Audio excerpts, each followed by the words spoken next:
From the last video, I was just sharing how I completed my application process, and in this video, I'm just going to be wrapping up the hardest parts. Hi guys, and welcome back to another episode of Lead and Thrive with Charity. I hope you've been leading and you've been thriving. Thank you so much for staying with me all through my videos and my story from Nigeria to Spain. It's such a pleasure. And to my new subscribers, you're welcome. And to my returning subscribers, thank you so much. One of the requirements for this scholarship was that we are going to get a host that would train us or that we would work with. So guys, it was not so easy for me. I didn't even know how essential it was at the first time. I didn't know it's going to be difficult because when I concluded my application, I just looked for an institution at the University of Granada. I just chose them. I didn't know that I still have to go through the process of really applying and asking questions and trying to get a host and all of that. So when I finally submitted my application around June 9th, I received this email. It looked like a hope to me because they said if I'm able to submit my complete documents, I would be likely considered for the scholarship. And I was like, likely to be considered? I was so happy. And then I said, okay.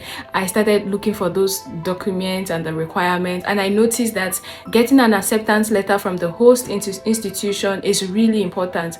And then I said, how am I going to do this?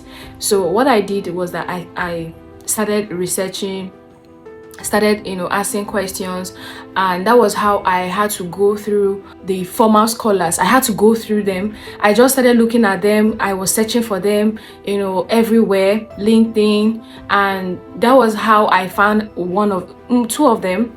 So, and now to get through to them was difficult because I discovered two were Nigerians. I searched and sent my message to them, and then I came down to my WhatsApp status, imagine, because I was just looking for that answers at that point in time. So I posted in my status, please, if you know someone, because after reading their profile, I discovered that one of them actually is a lecturer in University of Ibadan, Fam Wendy. So inquiry that if you know somebody or you school at the University of Ibadan, please DM. So that's how I sent it on my status, and lo and behold, I got a response from Fam Daniela. Fam Daniela, thank you so much. Fam Daniela has been so helpful to me. This is not the first time. So after she saw the message, she immediately DM'd me. I was like, what happened? I school at that University of Ibadan. I said, oh, thank goodness. And that was how I asked her. I told her everything, my applications and all of that. Do you know that Fam Daniela went to the school because of that? She was like, oh, that she's already heading to that place so she can help me to ask them that she's a lecturer in pharmacology. And I was like, oh my goodness. And that was how she went and got her contact, her direct contact. And I was so grateful. I had to message Fam Wendy. Fam Wendy responded immediately. She was so happy connecting with me, and we had that long call. So she encouraged me that it's not easy, that this is where the real work is, because this is where you have to start sending cold emails, start sending messages to professors, to research groups and all of that. Guys, I was like, hey, I thought I'm done with this application process.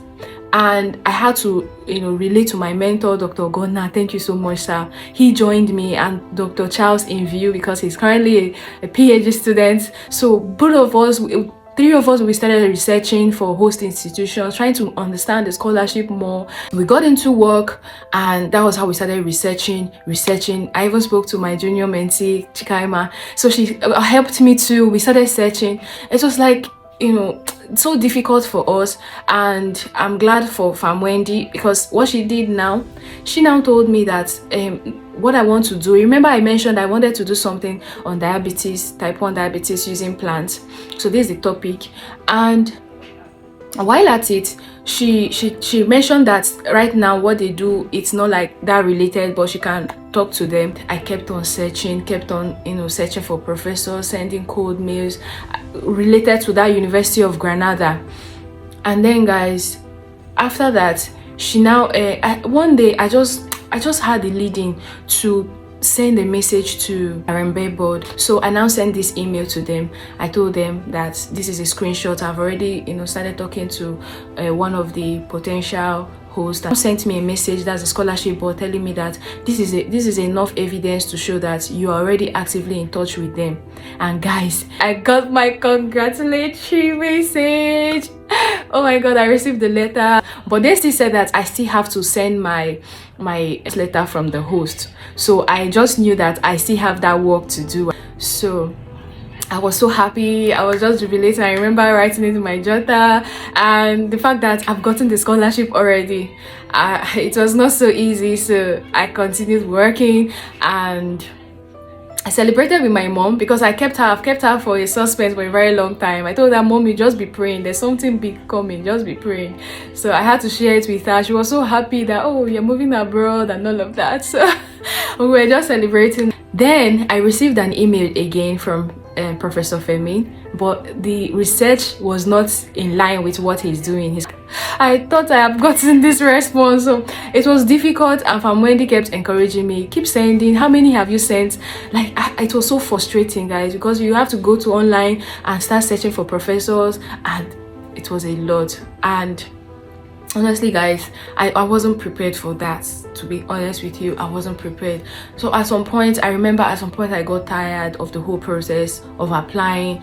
I was just like, this is so hard. Like, it's what postgraduate students go through. Is it what they go through? Because you will have to send emails to lots of professors, and you won't even get response. And then one day I was just working, and I got a message from my dear friend and professor. I call him Professor Famken. Famken has been so supportive of me, and I'm really grateful for the gift of him. So he asked me of the scholarship, how has it been going? I told him that I'm tired. Like, at this point, I don't even know. And that was how he encouraged me, that it's not always easy, that I should just keep on doing it, that it's not always this rosy, that people have their own story to tell. So guys, he encouraged me, and then I started working on it. You know, together we started searching, I started applying. So he now advised me that why not tell the scholarship people that since Granada is not offering you, like, you are not getting potential host or research group from Granada, why not, you know, explore other places in Europe? So that was how I now sent a message to them, to the board. I told them that, can I try other places aside Spain? And then they now told me that, you know what, it's only in Spain or any African countries of your choice. I'm like, hey, oh my god, is this how this thing is? Like, I'm literally tired, because every day I go to work, I come back home, and I'm really tired. I have to still cook, I have to still rest. And that was when I already moved to the manufacturing center where they manufacture drugs. So I'm usually tired, but I still have to send emails, I still have to research. I remember we tried in Kenya. I sent an email to them. So I was just spreading my wings. I ventured into LinkedIn. I started researching. The scholarship people now sent me a message as a board. They sent me a message that they have good relationship with the University of Navarra. And then I said, okay, I channeled my energy. Okay, Navarra, let's go. So I started researching and going on LinkedIn. So that was where I met Reverend Augustine. Reverend Augustine, thank you so much, Father. Thank you. And that was how immediately I reached out to him, because I saw that he finished from University of Navarra, and he replied my message on LinkedIn and started sending me emails, you know, potential hosts, reaching out to people, everything. He helped me from that day one I reached out to him, a total stranger. I was so happy, and he was just offering his insights, and I was so like, no way you have gotten that support you truly need in your quest. So he was just giving me insights. Okay, send to this place, send to this place. I was just following, and my mentor was also actively searching for me. We were just working together to make sure that this is done. So, and I remember just sending messages to Professor Dr. Carlos Chacon, and he replied my email immediately. I was like, thank God, I'm so happy. So immediately he just told me, send your CV to my email. I was like, gang. I was so happy. Like, the only email that I've sent, or the message that I've sent, or code message that I've sent, that I got a response. And that was how I sent the message. Immediately I just packaged, because everything is already prepared. My messages I sent to them, my CV, in fact, I'm prepared. So immediately I sent the email to him, and then, guys, he booked a call. I was shocked. So because I worked at the factory, I remember coming out to just make the call, and I was so scared. Not that for anything, but the fact that I got this response, and we started talking. He said, who I am, introduce yourself to me. I did. And along the line, I found out that he is into field work, and mine is more of the bench work, something like that. So he told me that you know what, that he feels like this is so different, and what he will do for me, he's going to send my email to the board and my CV to the board, just in case anybody is free or, you know, in that regard that can work with me. And I remember telling God that please let this just end well. Whew. I said, you know what, I've done my best, and I think I'm just going to stop at this point, you know, and try to re-strategize. Now that I'm already sending in other places, maybe I can change my topic, my project topic, and then start spreading my wings everywhere. So all those ideas were coming, but then again, I remember that my friend and sister was celebrating her, or was going to celebrate her big day on the 20th of September, Mrs. Gift. So I was so happy. I say, virtually my period in school, you know, I spent most of the time with her. It's a friend I really value. I couldn't just help, you know, the thought that I'm going to miss that wedding.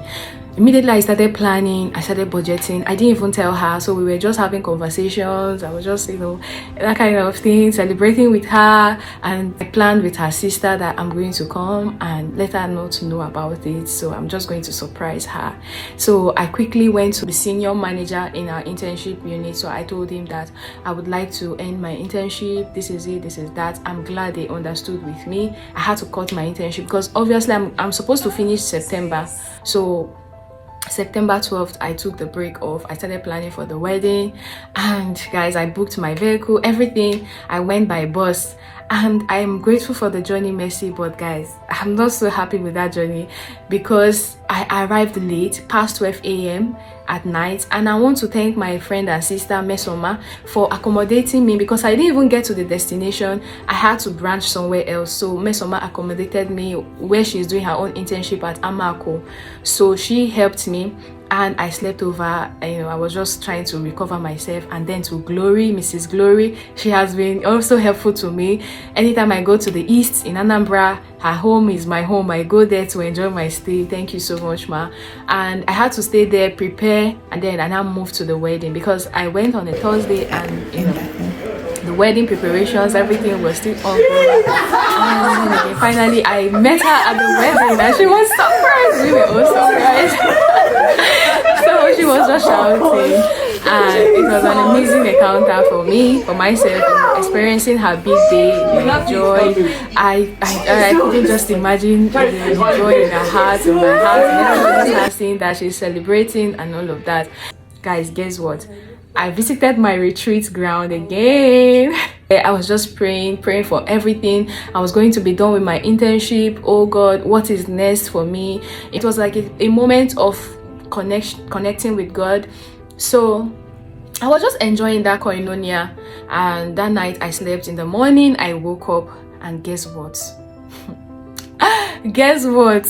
I saw this email, and I was like, this email with a white woman. I was like, I opened it and I saw this email from this my lovely supervisor, and I was like, Jesus, guys, God really answers prayers. And sometimes, from my experience, it's that moment when you have given up your all, like when you have done your best and you have just left everything. Because I think God really wants us to really understand that, you know, this success we are talking about, we cannot achieve it without Him. Because how this email came surprised me to my bone marrow. I was just crying.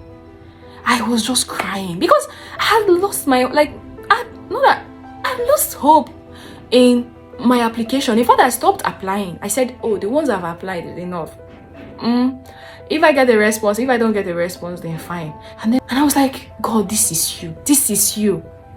Hey, it was an amazing encounter for me, seeing that email. And the way she pictured everything, the way she said everything, my name is this and that, I don't know if you have gotten a host yet, this is it, via recommendation.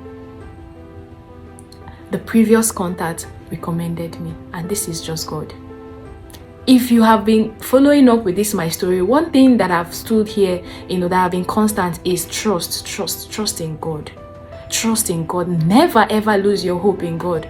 You know, this testimony is so big to me, and I promised myself when I was going through this process, I don't even know whether I'm doing justice to it, but I promised myself that I'm going to share this testimony. And I'm so happy that everything went the way they went, because it kind of allowed me to see other dimensions of God.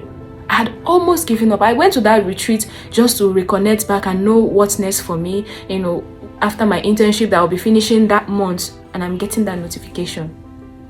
So guys, that was it, and that was how I started communicating with this lovely God sent. I remember Fam Choma Ufo, she called me during this processes. We were just talking. I told her, she prayed with me, and it was really encouraging. And then to my brother Sir Martins, my senior brother in school, he really helped me too. He was just encouraging me to keep going. And then to my sisters Mesoma and Gift, they all prayed and encouraged me. And all of you guys, like different people with different impact in this my journey. So I'm here to say thank you. I pray that God will continually meet every one of you at your point of need. This is just my unique story. I don't know yours, but what I'm trying to say is that just trust God.